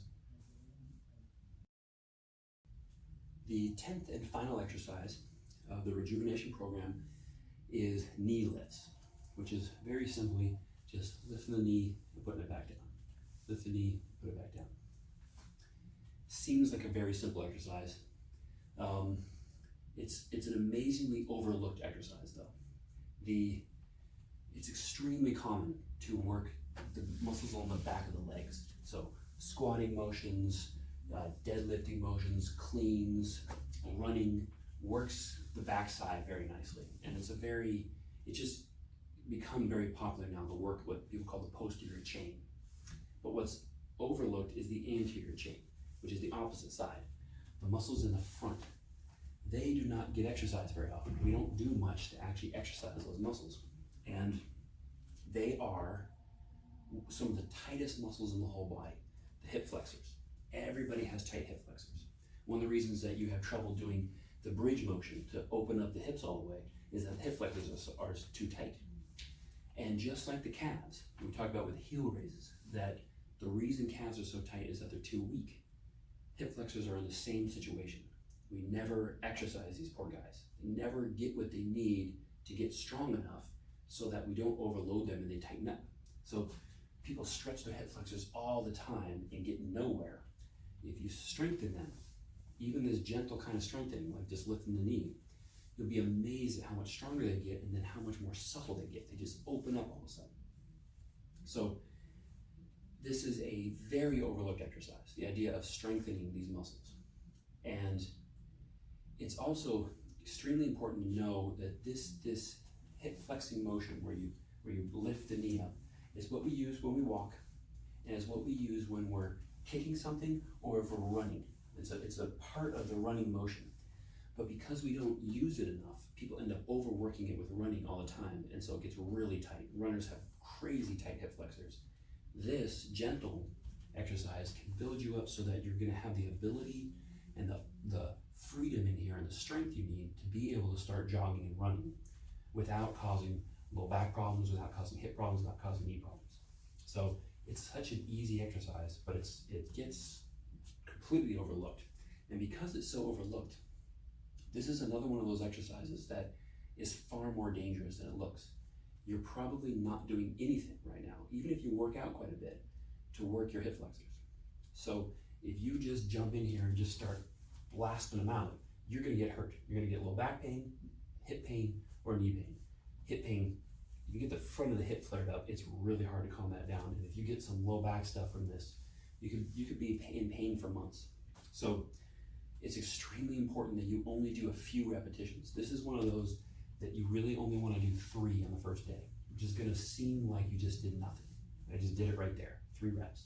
Seems like you did nothing. Just trust that 3 for a couple days, and then 4 for a couple days, and then 5 for a couple days. Slowly work your way up to 10 is so much safer than just jumping into 10 right away. Now this exercise, the main point of this is bring the knee up to 90 degrees and then bring it back down without any popping or snapping in the hip. That's a sign that the stabilizing muscles aren't doing their job. So you want to do it slow enough that there's no pop and no snap. Now some people will have no pop and no snap and not have a clue what I'm talking about. Other people will go clunk, clunk, clunk, snap. There's all sorts of noises and stuff. You want to make sure you're not getting those. 1 or 2 is okay, but you want, as soon as it happens, if you go up and you hear a clunk, you're gonna go, all right, I can do 1 more rep. And you clunk, you stop there. And just trust that even maybe just 1 rep or 2 reps will slowly start to develop the stability muscles you need in order to move on. My left hip has always been fine here. My right hip, by about the 3rd rep, I start getting snaps. So I had to stop, come back the next day, do 3 more, come back the next day, do 3 more, but eventually I'm up to 10 and there's just nothing there. And I used to have hip flexors that were the example in physical therapy school of tight hip flexors for everyone to come to see how tight this was. And now I don't have tight hip flexors at all. And it's mostly this exercise that did it. So knee lifts are just a great exercise. Respect them though. At the most 10 on each leg, 3 sets, but keep it to be 3 at the most when you first start out. Well, that is the rejuvenation program. Those 10 exercises done for 3 sets, 10 repetitions or 20 seconds at the most of each one. You go through the 10, then you start over, do the 10 again, then you start over, do the 10 again. You do a 5 to 10 minute walk beforehand and a 5 to 10 minute walk afterward. That's the rejuvenation workout, that's the rejuvenation program. 3 walks per day, so that workout plus 2 other walks during the day is the exercises you need to rejuvenate your body. If you respect those exercises, if you trust they will actually change your body for the better and give you what you need and not overdo these exercises, you'll see dramatic improvements in your body. And I really recommend a 3-week trial period of it. Give this 3 weeks. Do that routine every single day. or 5 days a week, remember. So it's, when I say daily, I mean 5, 6 days a week, something like that. And see what it does for your body. Get those walks in every day though. Don't take time off from the 3 walks a day. Always get those in.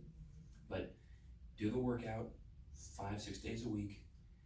Do them gently, slowly build up, and see what it does for your body. Make sure you're respecting the exercises, and make sure that you're focused on the sense of blood flow through your body. When you're doing bootstrappers, you want to feel like your quads and your hamstrings are flushing with blood.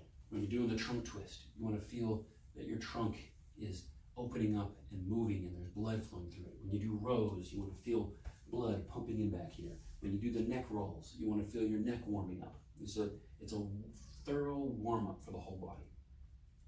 So please be careful with it, but it's extremely effective and it's a very useful program, and it's very safe if you just are really cautious with it and just do it.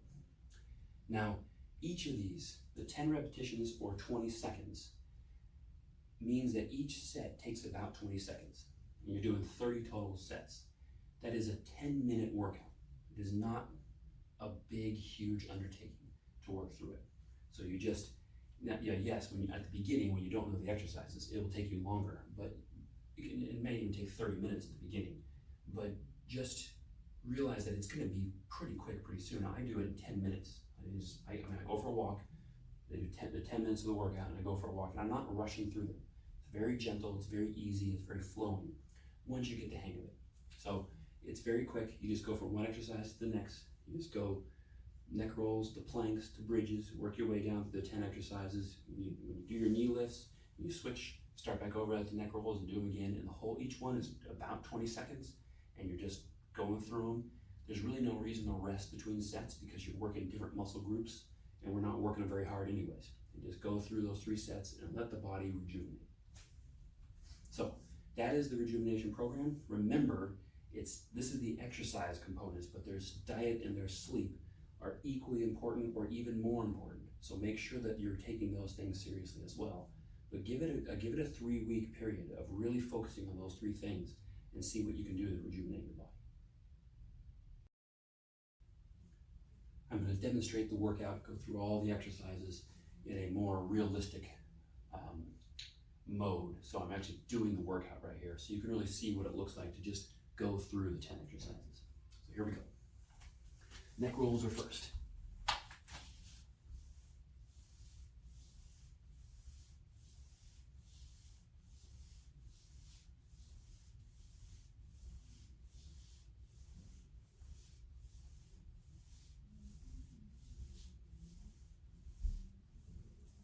There's my 10 neck rolls into a plank.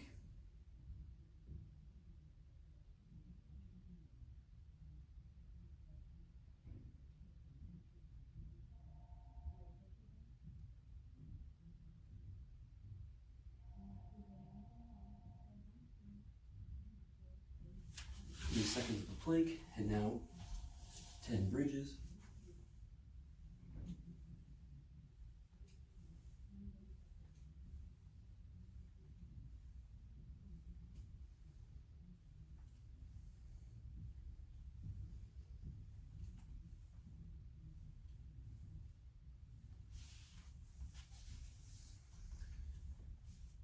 Now 10 rows.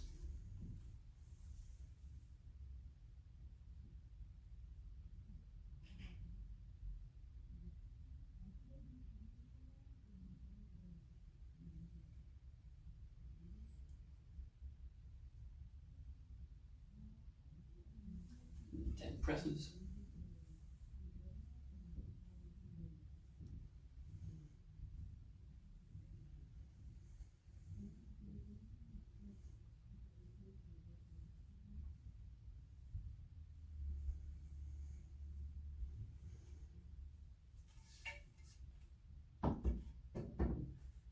Trunk twists.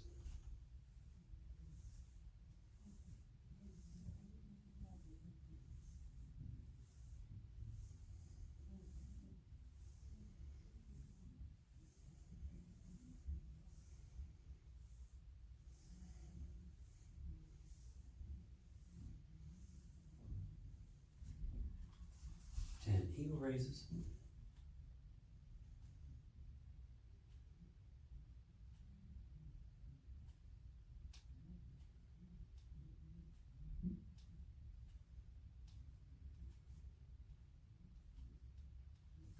And bootstrappers, which remember your first set would be hamstring emphasis with a chair probably.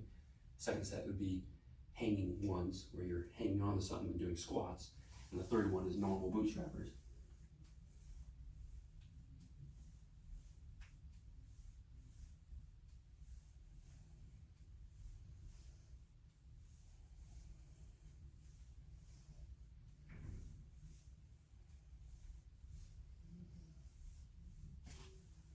There's a bootstrappers, balance.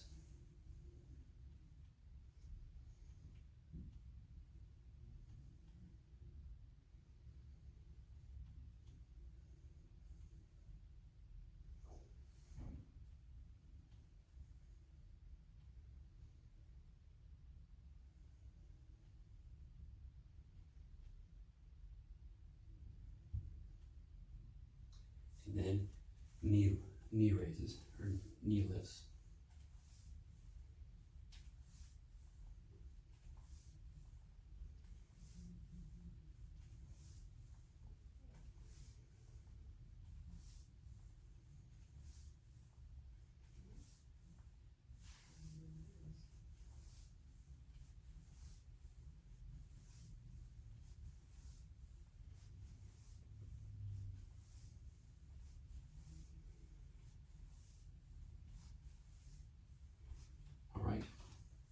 So that will be one set through each of the exercises. Repeat it the second time, repeat it the third time, then you're done. So very quick, very easy. Once you figure out how to do the exercises, it doesn't take much to do it. Probably the most common exercise or common question I get about the rejuvenation program is, what about stretching? So I gotta address that. First of all, stretching is overrated as far as the idea of taking the time to stretch. Now, I don't want to say that too strongly. Stretching is awesome. I love stretching. I do it all the time. But it gets overemphasized in this kind of work.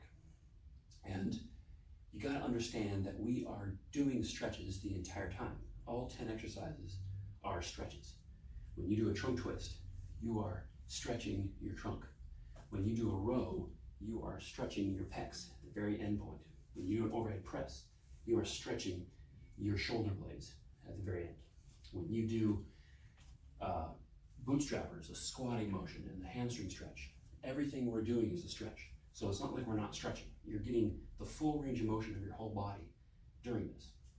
The only thing that we are slightly missing in the rejuvenation program is the full motion of the spine through its range of motion, which is a really nice thing to have.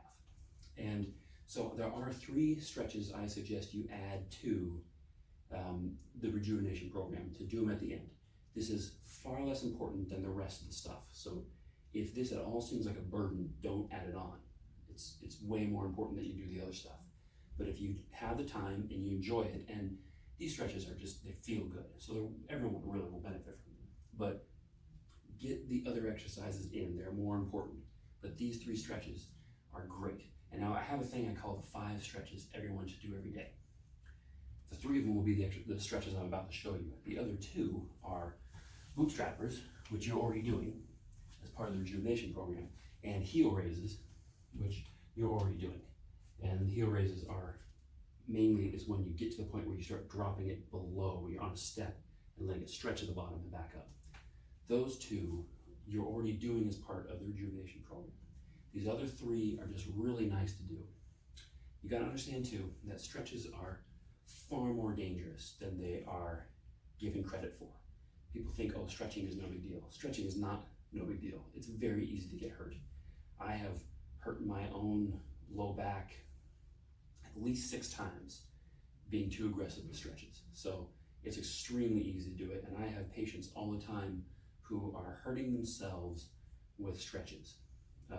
That all I have to do is really figure out, okay, what stretch are they doing that's damaging them, take that away, and they're better and we can discharge. So it's really easy to hurt yourself and not even consider stretches to be the thing that might be hurting you. So really be careful with these. If you do these gently though, it's hard to go wrong. So the three of them, the first is called the Sphinx, which is this propped up on your elbows and just letting your back bend backwards. Now, yes, we could advance into a cobra or something like that, but this amount of back bend is a really safe, really healthy range of motion that I think you should have a good reason for going past. If you're a gymnast, fine, but if you're not a gymnast, why do you need to bend further back than this right here? This is if I was in a standing position, I'd be looking up at the stars with a big, huge back bend doing this. So is that really, you need to go further than that? I don't think you do. So just resting in this position. Now, if you can't get here, you can always just lie flat. And if that's not comfortable, you can always put pillows underneath your belly so you're propping your low back up a little bit, and so that you can at least get towards that position. And just give it a minute, at least a minute, of just sitting there and letting the whole spine relax in that position. Once you're done with that, come from there to a hands and knees position, and then drop your bottom down towards your heels. And you can have your arms up or down at your side. And just rest in that ball position. It's called child's pose. It's a really, very much like the Sphinx. It's a forward bend of the spine. It's the opposite direction, but it's a really safe, comfortable, reasonable thing to do to the spine. Yes, of course, you could bend further than that in different positions and different stretches. But again, why? You need to really have good reason for why you'd want to go further than that kind of forward bending. What's your purpose for that? So another minute in that position, and then there is the trunk twist. What you do is lie on your side, and both knees bent, and you're going to lock your knees down against the ground with your bottom arm. Your top arm goes over, and your eyes and nose follow it. Ideally, so that your hand reaches the ground, your elbow reaches the ground, your shoulder reaches the ground. And you just let your spine twist into a stretch this way. So, not very complicated. The danger in this one is that you let your knees come up off the ground. Now you're having your spine hold your legs up in the air while you're trying to stretch it. That's a great way to get hurt.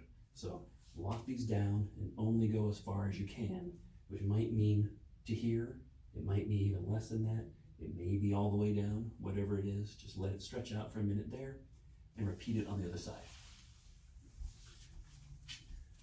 With those three stretches, you're getting the backward bending of the spine, forward bending of the spine, and a twisting of the spine to keep the trunk as supple as we possibly can. And it's a very good three stretches to add to your routine. Do it at the end.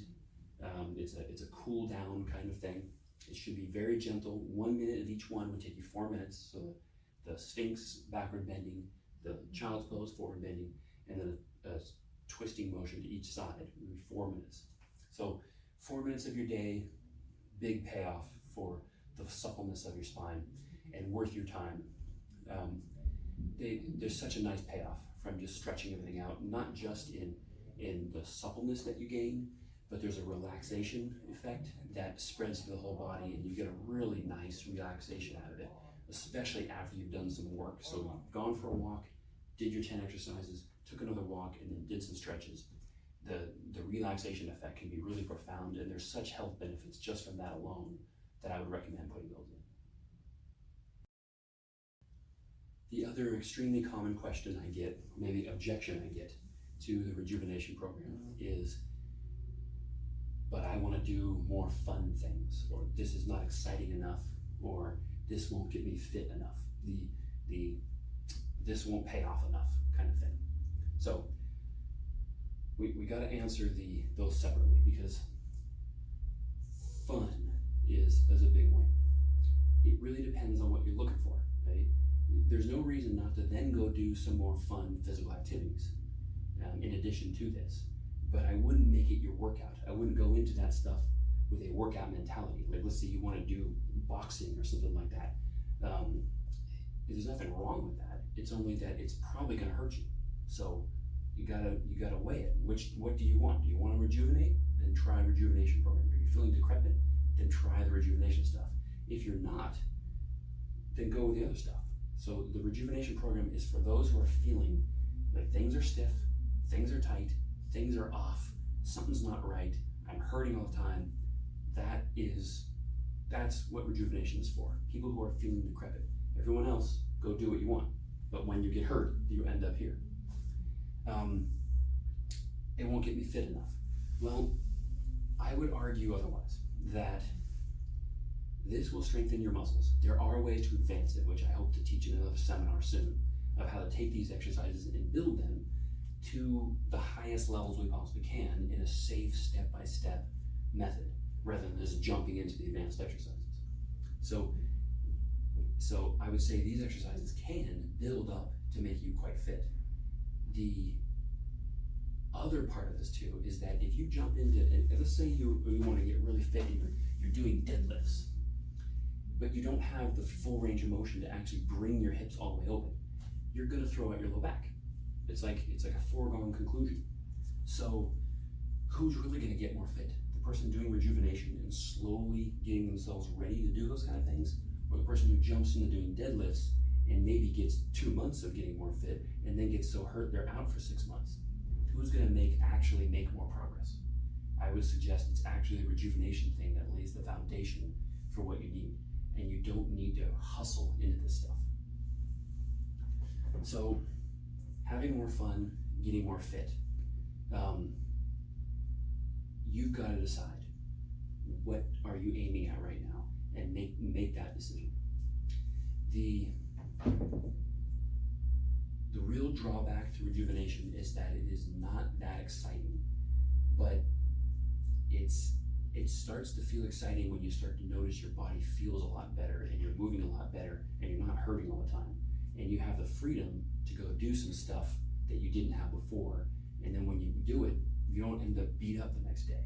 It's a whole different situation. So I would really suggest to you that it may not be fun to put in to make these your workouts, but it will be more fun. It's like opening the door to having more fun. And this is almost like paying the price. It's like it's paying some honor to your body. You're spending some time and spending some energy paying attention to your body instead of trashing yourself at what you're calling fun. And I would really suggest you too, should your fun come at the expense of your body? Maybe you need to look for things that are more fun and more exciting that aren't necessarily from your workout. Maybe there's other things you can do with your time rather than trying to make your workouts your fun thing. And this rejuvenation stuff is not a big commitment in time. It's 3 15-minute walks, it's 10 minutes of exercise, and if you add in the stretches, you're gonna have 4 more minutes. This isn't some dramatic, huge commitment to take. You have plenty of time to have fun with other things. And I tell you, this actually becomes fun when you start to see things moving better and feeling better.